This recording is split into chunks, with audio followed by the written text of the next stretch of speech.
Coming up next, it's a UFC heavyweight division collision.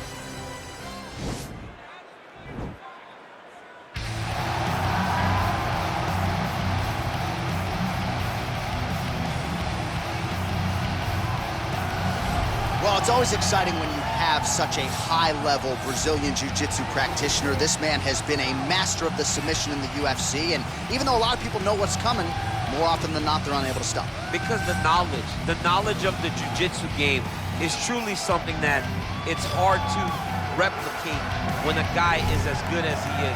I mean, he will jump for a triangle.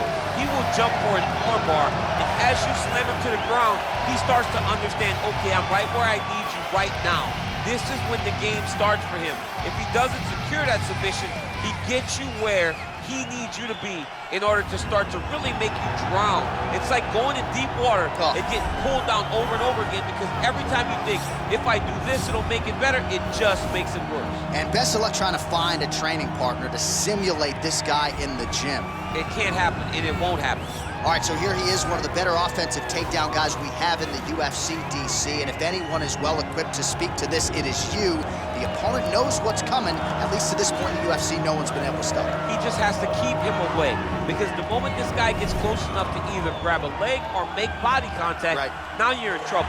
He has a knowledge and an understanding of position from a lifetime of just all grappling, judo, wrestling, sambo. He does it all, and he has just so many ways to get you to the floor.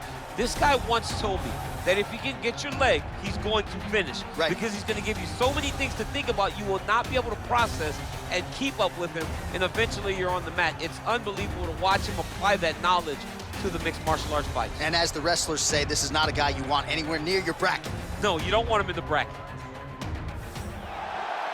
Ladies and gentlemen, this fight is 3 rounds in the UFC heavyweight division. Introducing first, fighting out of the blue corner. This man is a freestyle fighter. Make his professional debut here tonight. He stands 6 feet 5 inches tall, weighing in at 251 pounds. Fighting out of San Jose, California, Muller. And now introducing his opponent, fighting out of the red corner. This man is a wrestler. Make his professional debut here tonight. He stands 6 feet 3 inches tall, weighing in at 227 pounds. Flores.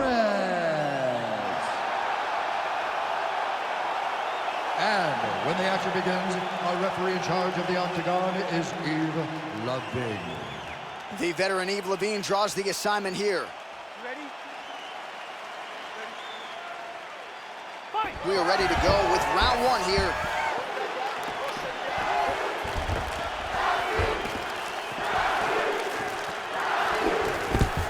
Well, he told us on Thursday you don't get paid to fight 15 minutes. To that end, early takedown is there. His ideal fight is a grind. As ugly as he can make it, it's better for him. And with this early takedown, he ensures that he can start to wear at the gas tank for a long time. Lands with the ground and pound.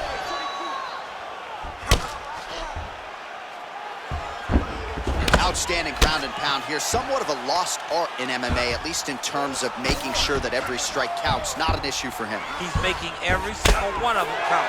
He is not pity-patting. He's not touching. Every punch that lands, he wants you to feel it.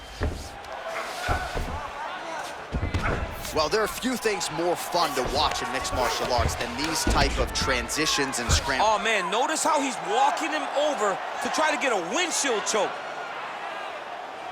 Oh! Excuse me? Windshield choke. A windshield choke. He took the arm with him.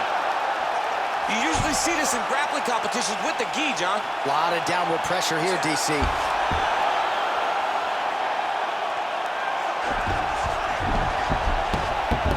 Oh, my goodness, he got the finish. He got the finish with a windshield choke in an octagon fight. That's amazing. I don't sign the bonus checks, but you're rocking a windshield choke in the octagon. You got to think 50 G's coming his way. I mean, that's very, very rare and very hard to pull off without wearing a gi. What a performance! Well, yeah, so the work in the gym pays off here tonight as he gets the win by submission. Gorgeous setup on the choke, and I think even better execution down the stretch. Clearly it was sunk in deep. His opponent had no choice but to tap or take a nap. In this case, he chose to tap out.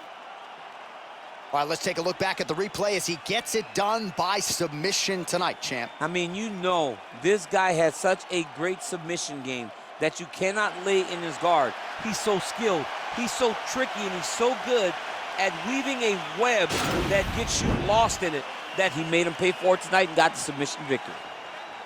Ladies and gentlemen, referee Yves Levine has called a stop to this contest at 1 minute, 23 seconds in the very first round. Declaring the winner by tap out,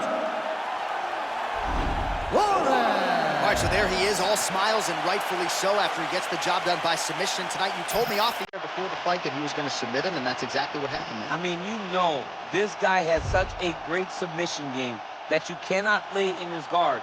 And his opponent is known to lay in the guard. He made him pay for it tonight, got the submission victory.